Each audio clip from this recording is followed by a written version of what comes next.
Welcome to your favorite comic book YouTube channel, Cartoonist Kayfabe. My name is Ed Piskor. I'm Jim Rugg. I think we're going to be looking at a pretty highly kayfabe-affected book today, Jimmy. And the patrons at our Patreon get first dibs on the things that we talk about and show off on this channel. Hit the description in the video for that. And if you're a King Kayfaber, you get all the videos before anybody else. And you're watching us live stream this recording session before we even edit the videos, thus giving you that leg up on the kayfabe effect. But the vids are brought to you by the books that we make, and 2023 is going to be a pretty big year.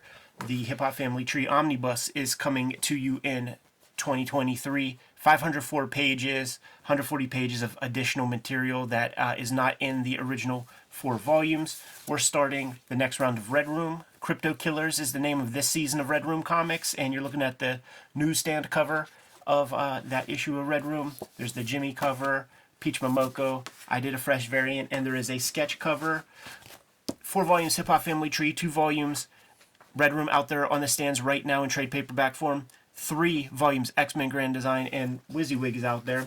Jimmy has forthcoming Street Angel, Princess of Poverty.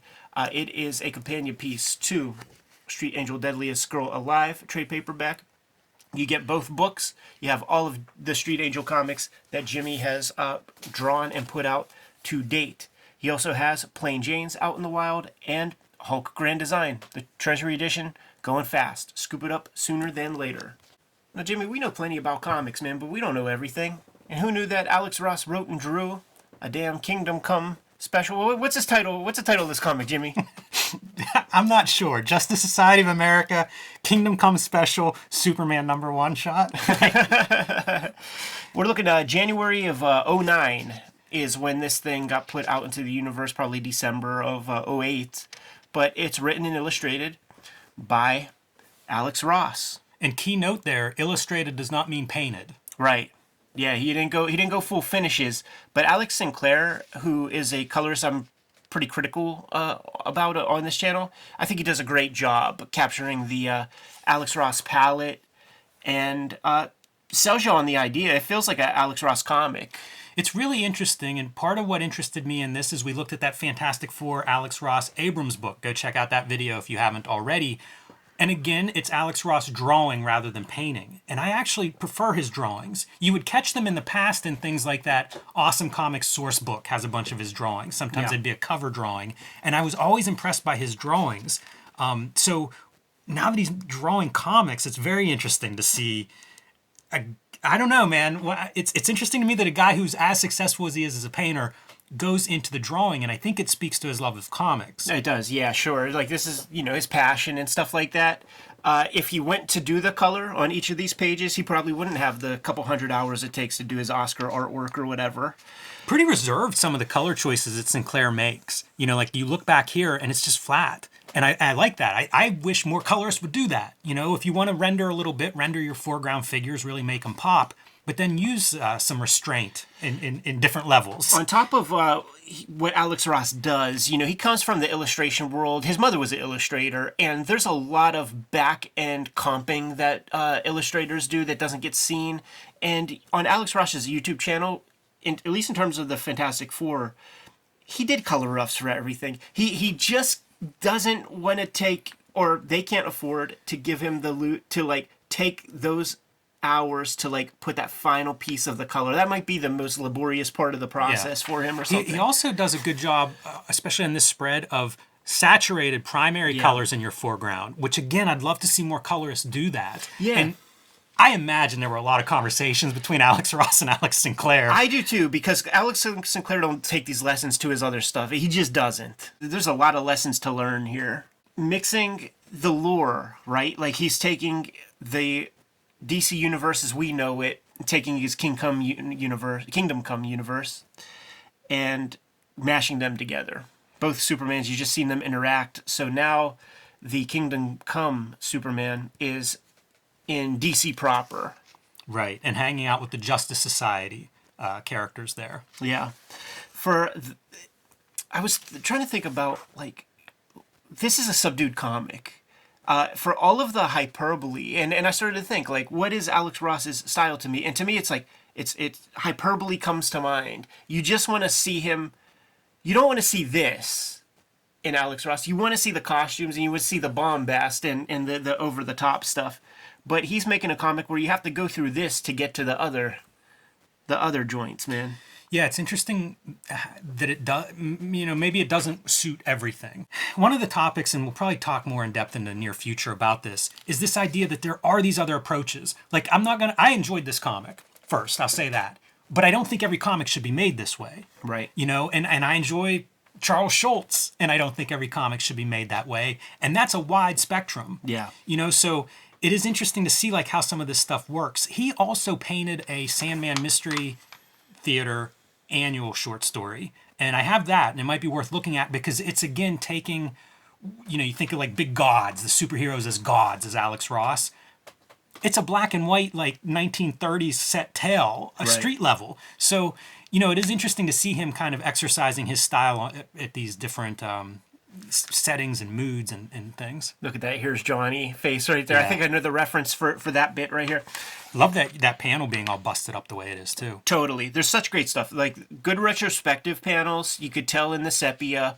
Notices the screen cloud at the bugle, and with his the information that he has in his life experience, that cloud is Joker doing some wild shit, man. And we see him bringing this paperweight down. That pays off a little bit later, Yes. but it's a different time and place. And this is like some Luther fucks trying to do away with Superman with some kryptonite. But I guess we got to do Kingdom Come to figure out like why kryptonite doesn't affect this Superman. I don't want to give anything away, but I just picked up a new Kingdom Come that has great stuff in it, like extra back material. It's kind of like that Arkham Asylum, like 15-year edition or something. I love how we get that one glimpse of Green Cloud on the page, last panel before the page turn, and now we're in that environment. Yeah. And also, this alternative universe Superman losing his mind, which we're going to see as the story unfolds, why this is so significant to him, seeing this green cloud, but it calls to my Hulk in my mind. Sure. Something triggered this Superman. Yeah, he's wild, dude. Like, he's going ham. He's knocking dudes out of buildings. Yes. Letting them fall to their demise. This is pretty sick, dude, because, like, now we get the palette change. Like, you create a hole, and then it communicates the dissipation of all that gas. I also like him trying to figure out some of these visuals that aren't necessarily, I have a model that's well lit and, photo reference. Like, how do we represent some of these things? It's cool to see an artist doing that. Even this, man. Nobody in superhero comics does this. Right. Where you have the jacked up sidewalk when the dude lands with something heavy. Another one of this repeating this motif, right, of our Joker and everything that triggers in his memory. All work and no play. And what happens? Real Superman, our Superman, shows up to be like, dude, you're going to kill those guys. And what's he do? Just swings wildly at whoever tapped him on the shoulder. Right, but realizes the folly of his mistake. Oh, damn. But then when he goes to check out proper Superman, see, Lois is alive in this universe, man. And Kingdom Come guy is making note of that. Goes to grab the Superman. And there are so many moments, man, where, like, Christopher Reeve, like this is the model that Alex Ross uses. We'll see him in the back, but that's much more a Christopher Reeve kind of face. Great 3-panel sequence too, with Lois Lane framed in the middle, because she changes this whole dynamic. Yeah, seeing her changes this future or this alternative Superman, and it's positioned perfectly visually to get that across. You can't miss her when you're reading that. Totally. So the Superman of our time space or whatever is like the way you hit me. First off, you knocked a dude out of a building and I was coming to save him. And second off, you didn't know who I was. Like, you clearly are checking up on me because you realize you made a mistake. But what would happen if you would hit a human or just some regular person on the street with a punch like that? Kind of an interesting time jump, too, that we see the 2-page spread in the beginning of that punch, essentially. Yeah. And now we've done a time loop to how did we get to that punch. Right. And yeah, I wonder if this is kayfabed a bit, because this is from Kingdom Come, I think. Yeah, I'm not positive of that image, but that 2-page spread is definitely like a circle in time. Yeah. And you know what? Yes! We look at a million comics where you don't get to that cool money shot until page 18.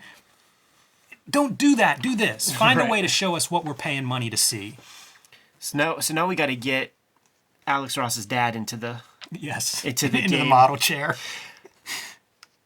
Do you think it would have been more effective if this guy would have just been a brunette, a younger version or something?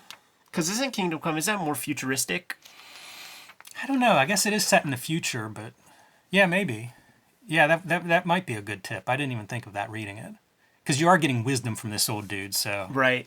And it's accidental wisdom. It's just kind of a conversation, but like this guy really just wants to go back to his wife. But in getting out of this conversation with Clark Kent, he's dropping jewels.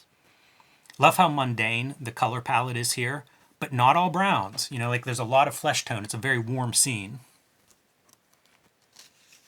And that might be the most comfortable looking pews I've ever seen, man. This calls to mind the like the Justice League. I always think of, whenever I see this headquarters, I always think of the Swamp Thing with Bissett and Alan Moore, Yeah, totally. We got our Fleischer-like Superman kind of mourning. Struggling to make sense of this world and everything he lost in his world. Kind of like that. That's a big thing to try to channel in a character. Yeah. And he never lets you forget that, like, this is a Superman of a different era, different time, space, man. So he calls her Mrs. Kent, and she even acknowledges, like, Mrs. Kent. Mrs. right there. Like, what? Yeah, so bringing in Lois Lane to have a heart-to-heart. Yeah. Would you tell me how your Lois died? I was trying to see if it's, like, in the future, how I died or something. But no, it's just a different Earth. And we see that gas cloud is a Jack Nicholson fucking Joker gas cloud. You see the damage that it does to the people.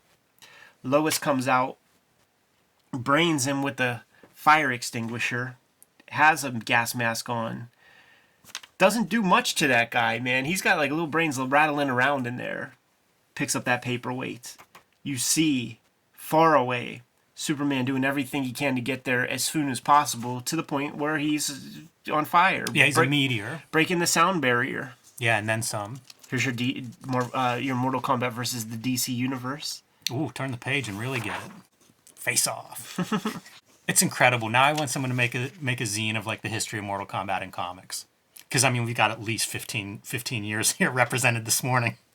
That Jack Nicholson, man. I wonder if he could get some residuals off of that. Right? That's close, man. It is close. It's funny how we're all stuck in a time. That was the awesome Joker that marked itself on Alex Ross's brain. Right. Which is surprising. And a lot of people, probably. But the surprising thing with Ross, though, man, is that he's like one of those like fanboy types that's like really rooted in his era. So like the fact that Nicholson was able to beat out Cesar Romero is probably noteworthy on Nicholson's part. So Lois is brained, man. She got her head smashed. They don't sell it so well. She looks just fine here with like a little bit of fucking Ziggy Stardust on her face. Yeah, they don't sell it in the artwork for sure. Yeah.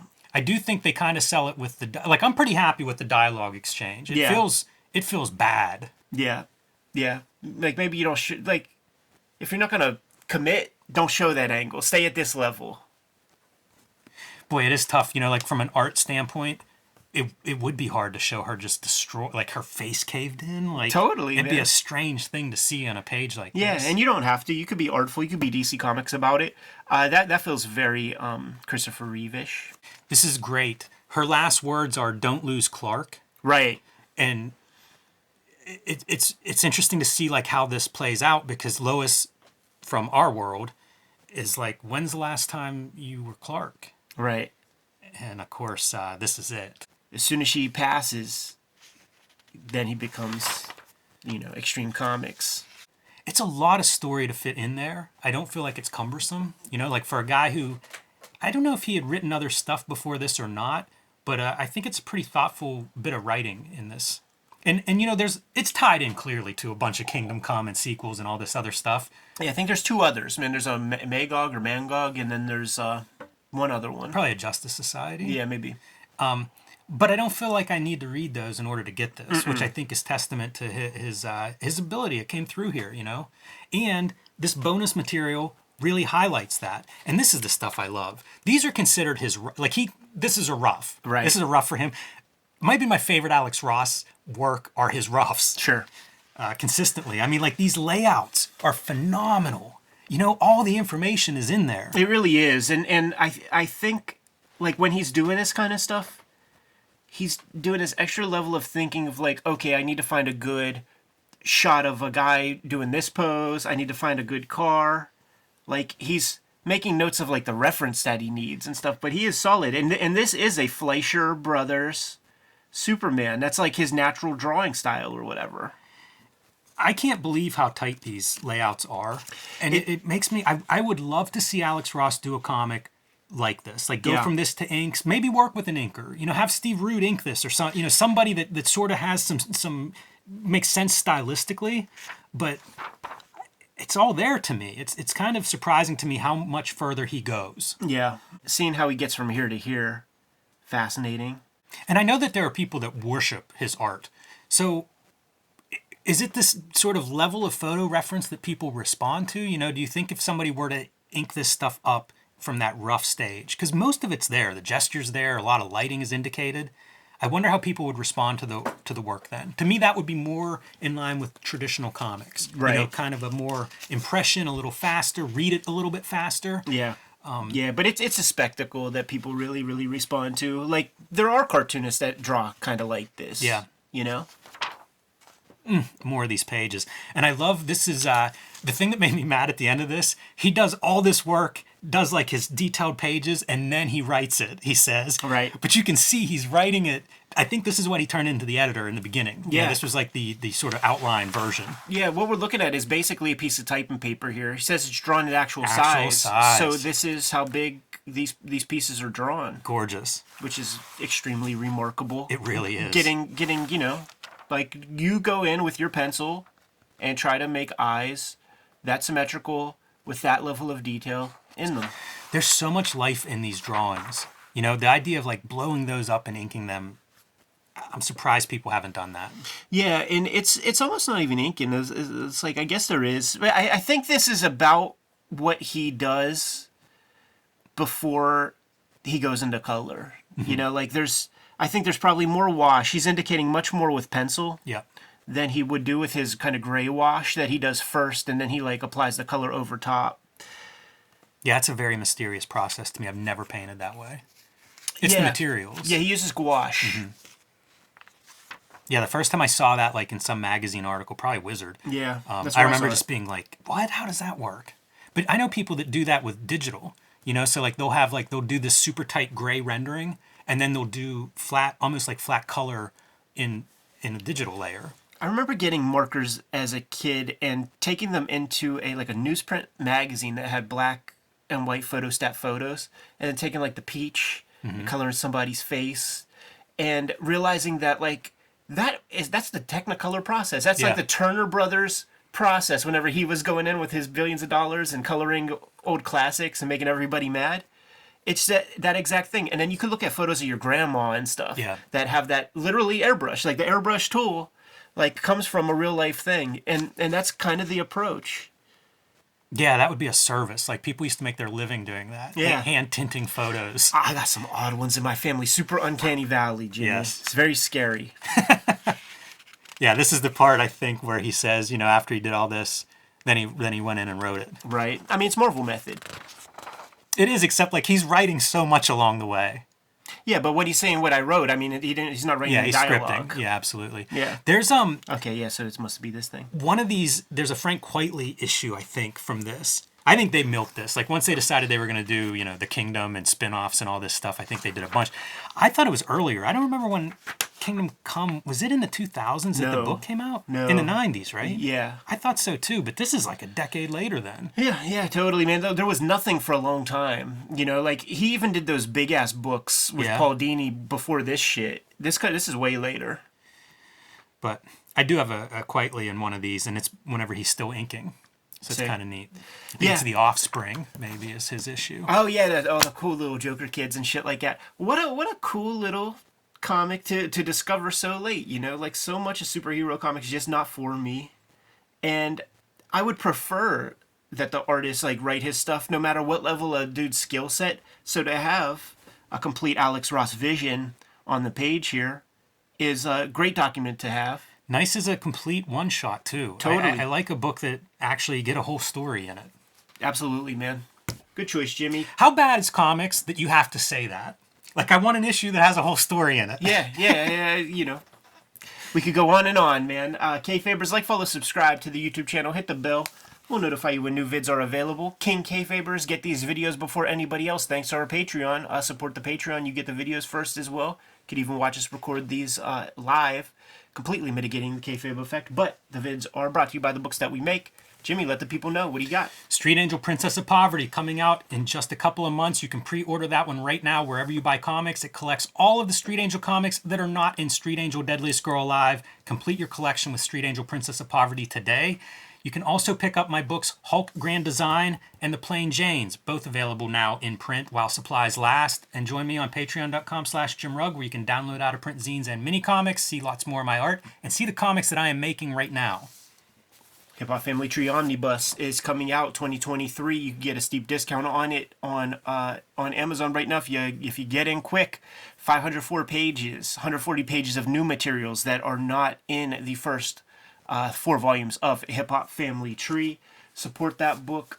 Scoop it up. Let us know how many of these things we need to print. It's also time for another round of Red Room comics. Red Room Crypto Killers 1. Going to be hitting stores in May.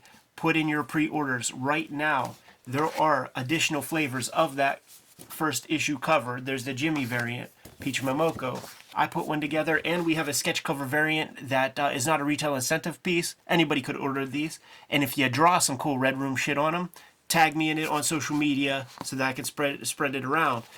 There are 4 volumes Hip Hop Family Tree out there, 3 volumes X-Men Grand Design, 2 trade paperbacks of existing Red Room comics, and WYSIWYG is also out there. Jimmy, tell the people what else we have going on. Subscribe to the Cartoonist Kayfabe newsletter at the link below this video. You can also find Cartoonist Kayfabe t-shirts, merchandise, mugs, hats, fanny packs, stickers, and more at our spread shop. That link is also under this video. All great ways to support the Cartoonist Kayfabe channel. Give them those marching orders and we'll be on our way. Read more comics.